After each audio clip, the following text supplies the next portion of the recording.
సమర్థ సద్గురు సాయినాథ్ మహారాజ్కి జై. సాయి భక్తులందరికీ నమస్కారం అండి. మన సాయినాథుని దయ వల్ల అందరూ సంతోషంగా ఉండాలి అని మనస్ఫూర్తిగా కోరుకుంటూ ఈ వీడియో ఆరంభిస్తున్నాను. ఇక ఈరోజుటి వీడియోలో మన కోసం బాబాగారు అందిస్తున్న సందేశం, బిడ్డ తెల్లవారితే నీ ఇంట ఒక అద్భుతం అనేది జరగబోతుంది. మరి ఈ సాయి సందేశాన్ని ఇప్పుడే విను. నీ బాబా ఒక అద్భుతమైనటువంటి సందేశాన్ని నీ కోసం తీసుకొచ్చానమ్మా. రేపటి రోజున అద్భుతమైన గురువారం, అంటే ఏప్రిల్ 22 నీ జీవితంలో ఒక అద్భుతం జరగబోయే రోజు. అది ఏంటో నిర్లక్ష్యం చేయకుండా నీ సాయి మాట ఇప్పుడే విను. నేను చెప్పే మాట విన్నావంటే నీకే క్లియర్గా అర్థమవుతుంది. ఈ వీడియో ద్వారా నీకు నేను అందిస్తున్న ఈ సందేశం నీకోసం మాత్రమే బిడ్డ. చూస్తూ ఉండు. ఖచ్చితంగా నీ జీవితంలో అదృష్టాన్ని కల్పిస్తానని బాబాగారు మన కోసం అద్భుత సందేశాన్ని తీసుకొచ్చారండి. ఆ సందేశం ఏంటి, ఏం చెప్పబోతున్నారో అని చూడబోయే ముందు మన ఛానల్ ఎవరైనా ఫస్ట్ టైం చూస్తున్నట్లయితే సబ్స్క్రైబ్ చేసుకోండి. మన వీడియోస్ నచ్చినట్లయితే లైక్ చేసి మరికొంతమంది సాయి భక్తులకు షేర్ చేయండి. మంచి జాతకం చూపించుకోవాలి అని ఎదురు చూస్తుంటే మాత్రం మనకు తెలిసిన ఒక గురూజీ ఉన్నారండి, శ్రీనివాసరాజు గారు. నెంబర్ 1 వశీకరణ స్పెషలిస్ట్. శ్రీ షిరిడి సాయిబాబా గారి ఆశీస్సులతో జ్యోతిష్యం చెబుతారు. ఎటువంటి సమస్యకైనా 24 గంటల్లోనే మంచి పరిష్కారం అనేది చూపిస్తారు. ఫ్రెండ్స్, మీరు చేయవలసిందల్లా మీరు ఉన్న చోట నుంచే గురువు గారిని స్క్రీన్ మీద కనిపిస్తున్న నంబర్కి కాంటాక్ట్ చేసి మీ యొక్క సమస్య ఏదున్నా సరే తొలగించుకోవచ్చు. ప్రేమ, పెళ్లి, విద్య, ఉద్యోగం, భార్యాభర్తల మధ్య గొడవలు, సంతాన సమస్యలు, రాజకీయ సమస్యలు, విదేశీ ప్రయాణం ఆలస్యం అవుతుంది, వీసా ప్రాబ్లమ్స్ ఉన్నా సరే, జాతకంలో దోషాల వల్ల పెళ్ళిళ్ళు, ఉద్యోగాలు ఆలస్యం అవుతున్నా, లేదా వాస్తు దోషాల వల్ల మాకు ఏదీ కలిసి రావటం లేదు, ధనం నిలకడగా లేదు, మనశ్శాంతి లేదు అనుకున్నా సరే, ఎలాంటి ప్రాబ్లమ్స్కైనా సరే గురువుగారు చేసే పూజల ద్వారా, పరిహారాల ద్వారా మీ యొక్క ప్రాబ్లం అయితే సాల్వ్ అవుతుంది.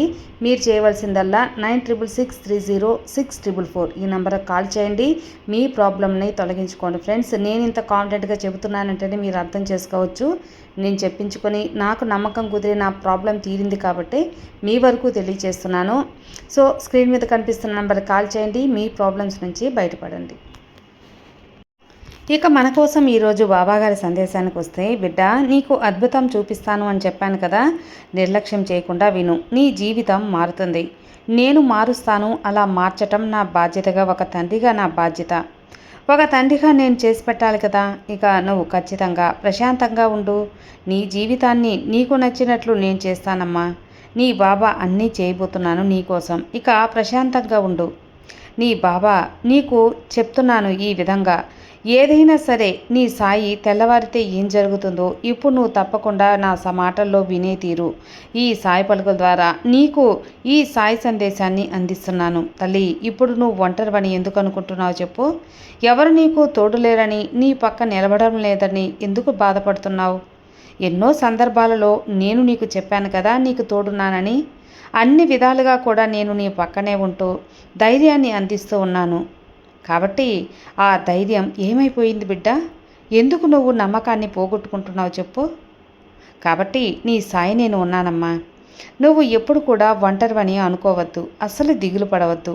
అసలు అలా అనుకునే ప్రసక్తే ఉండదు. ఏకాంతంలో ఉన్నట్లుగా నువ్వు జీవిస్తూ ఉన్నావు. కానిబట్టే 4 గోడల మధ్య కూర్చొని కన్నీటి రూపంలో నీ బాధని బయటకు పంపిస్తూ, నాకు తోడు ఎవరూ లేరు బాబా అని నన్ను వదిలేశాడు అని, జీవితం అంతా కూడా నేను ఇలా ఒంటరిగా ఉండాల్సిందేమో, నాకు తోడు ఎవరూ రారా, ఇలా నీలో నువ్వే రకరకాలుగా ఊహించుకొని మదనపడుతూ ఉన్నావు. నువ్వే చేసుకొని బాధపడుతున్నావు. అందరిపై ఎంతో ప్రేమగా ఉంటున్నావు కదా. నా బంధాన్ని నా ప్రాణం కన్నా ఎక్కువగా ఇష్టపడుతున్నాను కదా. ప్రతి క్షణం నా బంధాన్ని జాగ్రత్తగా చూసుకుంటూ ఉన్నానే.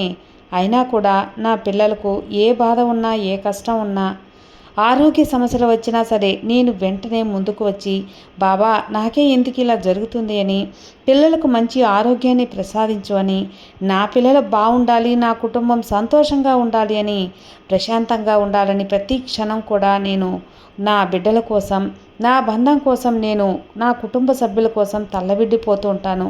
మరి ఎందుకు బాబా నన్ను ఎవరు కూడా పట్టించుకోవటం లేదు? అసలు ఎందుకు ఎవరూ నన్ను అర్థం చేసుకోవటం లేదు? ఇలా నువ్వు బాధపడుతూ నన్ను అడుగుతున్నావు కదమ్మా. నేను చెప్పేవన్నీ అక్షరాల సత్యమే బాబా అని నువ్వు అనుకోవచ్చు. ప్రస్తుతం నువ్వు అవి అనుభవిస్తున్న మాట నిజమే. నీ మనసులో ఇవన్నీ కూడా ప్రశ్నలు తిరుగుతూ ఉన్నాయి. అయితే నీ బాబా సమాధానం తప్పకుండా విను, చెబుతాను. నీ బంధం నిన్ను పట్టించుకోవడం లేదని, నీ పిల్లలు కూడా నిన్ను లెక్క చేయడం లేదని, కుటుంబంలో ఎవ్వరూ నిన్ను అర్థం చేసుకోలేదని, నీ మనసులో ఉన్న బాధను పట్టించుకోవడం లేదని దిగులు పడుతూ ఉన్నావు కదా, ఒంటరినని కుమిలిపోతూ ఉన్నావు కూడా. చాలాసార్లు ఇలా ఏడుస్తూ దుఃఖిస్తూ కూర్చున్నావు. ఎక్కడికి వెళ్ళాలో తెలియదు. ఈ నాలుగు గోడల మధ్య ఈ జీవితాన్ని గడపలేకపోతున్నాను. నాకు కూడా బయటికి వెళ్ళాలని, అందరితో సంతోషంగా ఉండాలని, సమయాన్ని కేటాయించాలని ఆశగా ఉంది బాబా. కానీ నన్ను అర్థం చేసుకునేటువంటి నా బంధం నన్ను ఇలా దూరం పెడుతున్నారు. నేను ఎవరికి చెప్పుకోవాలో తెలియడం లేదు బాబా అని దిగులుగా కూర్చున్నావు. నీకున్నటువంటి నీ బాధను పట్టించుకోవడం లేదని ఎప్పుడూ ఒంటరిగా బాధపడుతూ కుమిలిపోతూ ఉన్నావు. చూడమ్మా, ఇకపై నువ్వు ఎప్పుడు కూడా ఒంటరివి అస్సలు కాదు. అసలు బాధపడాల్సిన అవసరం లేదు. ఎందుకంటే ఎవరు నీ మీద ఎక్కువ ప్రేమ చూపిస్తున్నారో, అలాగే ఎవరు నీపై ఎక్కువ గౌరవాన్ని చూపిస్తున్నారో, మంచిగా ప్రవర్తిస్తున్నారో, నీకు మంచి చెబుతున్నారో, ఎవరు చెడు చేస్తున్నారో, ఇక వాళ్ళతో నువ్వు కూడా అలాగే ప్రవర్తించు. ఒకటి మాత్రం గుర్తుంచుకో, నీ కుటుంబం నిన్ను ఏదో అంటూ ఉందని, నేను అర్థం చేసుకోవడం లేదని వాళ్ళపై ఉన్న కోపాన్ని మాత్రం ఈ సాయి మీద పెంచుకోవద్దు. ఇక వాళ్ళపైన కూడా పెంచుకోవద్దు. ఎంత కాదనుకున్నా కూడా వాళ్ళు నీ కుటుంబమే కదా చెప్పు. నీ కుటుంబంలోనే కదా బిడ్డ. ఎందుకు ఆ కుటుంబ సభ్యులు ఎవరు ఏమన్నా సరే నువ్వు బాగుండాలనే ఉద్దేశంతో వాళ్ళు ఒక మాట అన్నా వాళ్ళు అలా చెబుతారు. వాళ్ళు నీ అర్థం చేసుకొని మాట్లాడినా, అర్థం చేసుకోలేకపోయినా నీ మంచి కోరుకుంటారు. అందుకే కొంచెం వారి మాటలు కటువుగా ఉన్నా నువ్వు అర్థం చేసుకొని ముందుకెళ్ళు. నువ్వు ప్రయత్నించు తల్లి. ఎవరూ లేరని వాళ్ళకే తెలుసు. మనుషుల విలువల, బంధం విలువ ఎలా ఉంటుంది అనేది మనిషి ఉన్నప్పుడు తెలియదు కదా. కాబట్టి అర్థం చేసుకో. నీకు అన్నీ తెలుస్తాయి, అర్థమవుతాయి. వాళ్ళు కొద్ది రోజుల్లో నీతో తప్పకుండా మాట్లాడతారు. మాట్లాడకపోతే బావా ఇక నేను మాట్లాడలేదు, వారు నన్ను అర్థం చేసుకోలేదు, నువ్వు నా వద్ద వచ్చావు కదా, నేను వాళ్ళతో మాట్లాడేలా తప్పకుండా చేస్తాను. చూడమ్మా, ఎంత దిగులుగా ఉన్నావు. నువ్వు నిజమైనటువంటి బాధను ఎప్పుడు అనుభవిస్తావో తెలుసా? నీ పరిస్థితిని నీ కుటుంబంతో పంచుకొని వారి కుటుంబంలో ప్రేమానురాగాలు, ఆప్యాయతలతో ఉండాలని. కానీ ఇలా ఒకరి మీద ఒకరు ఏదీ తెలియకుండా ఒకరి మీద ఒకరు అనుమానంతో, కోపంతో నిన్ను బాధ పెట్టిన తర్వాత వారిని కూడా బాధ పెట్టడం, అర్థం చేసుకోవలేదని నువ్వు కూడా వాళ్ళని విస్మరించాలని చేస్తే మాత్రం కుటుంబం చిన్నాభిన్నమవుతుంది. నీ కుటుంబ సభ్యులపై నీకున్న అభిప్రాయాన్ని యథేచ్ఛగా చెప్పవచ్చు. అంతేకాని మాట పంటిప్పుల బంధం మాత్రం దూరం చేసుకునేలా ఉండకూడదు. అలానే నీ మనసులో వారి గురించి ఏమనుకుంటారో వాళ్ళకి కూడా తెలియదు కదా. వారి మనసులో నీ గురించి ఏమనుకుంటారో నీకు తెలియదు. కానీ వారికి ఉన్న టెన్షన్ వారికి ఉన్న పనులు వారికి, బిజీ లైఫ్లో ఇలా మార్చేస్తూ ఉంటుందన్నమాట. కాబట్టి ఒకరు ఎంత ప్రవర్తించినా సరే అలాగే తిరిగి మళ్ళీ నువ్వు వాదనకనేది వెళ్ళకు. మనసును అర్థం చేసుకో, అపార్థం ఎప్పుడూ చేసుకోకు. ఒక మెట్టు దిగాలే కానీ అక్కడే ఉంటే బంధాల విలువ నిలబడేది ఎలా? ఇది జీవితంలో నువ్వు ఎప్పుడూ కూడా మర్చిపోకు. నీ మంచి కోరి చెబుతున్నానమ్మా. ఈ సమాజంలో ఇప్పుడున్న రోజుల్లో మన మంచి కోరే వాళ్ళు చాలా అరుదు కదా. అలాంటి వారిని ఎప్పటికి కూడా మనం దూరం చేసుకోకూడదు. అందువల్లే మన వాళ్ళే కదా అని, మంచి కోసమే కదా అని, మంచి కోరుకునే వాళ్ళే కదా అని మనల్ని కసురుకుంటే ఏముందులేని ఒక మాట అంటే అర్థం చేసుకో. ఇలా ఎప్పుడైతే నువ్వు మంచిగా పాజిటివ్గా అనుకుంటావో కుటుంబ సభ్యుల వారిపై ఆ భేదాభిప్రాయాలనేది ఏర్పడదు. ఏదైనా సమస్య వస్తే అన్నీ కూడా ఈ బాబాకి చెప్పుకుంటూ ఉంటావు కదా. నేను సరిచేస్తాను అనే నమ్మకంతో నీకంతా కూడా నేను ఏది కూడా చెడు జరగకుండా చూసుకుంటాను. బిడ్డ, నువ్వేంటో నీ కుటుంబానికి అర్థమయ్యేలా చేయాలి, అంతే కదా. అలాగే చేస్తానమ్మా.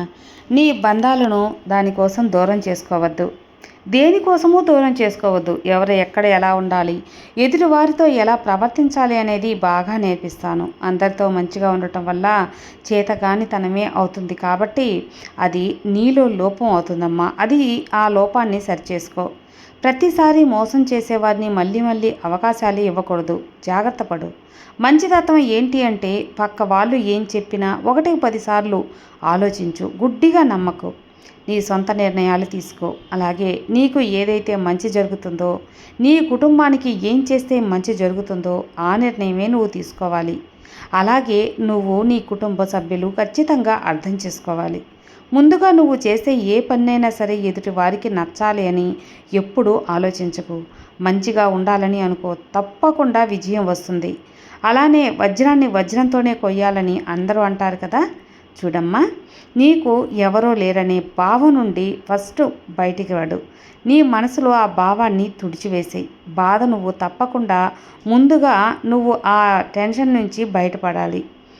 గందరగోళమైనటువంటి మనసుతో నువ్వు ముందుగా బయటికి తీసేయాలి. ఎవరు ఎందుకు లేరు, అందరూ నీ మంచి కోసమే అని అర్థం చేసుకోవాలి. మనసుని ప్రశాంతంగా ఉంచుకునేందుకు ప్రయత్నించు. నీపై అరిచే వాళ్ళందరూ నీకు శత్రువులు కాదు, నీ మంచి కోసం అని గుర్తుపెట్టుకో. అలానే నీ కుటుంబాన్ని ఎప్పుడు కూడా దూరం చేసుకోవద్దు.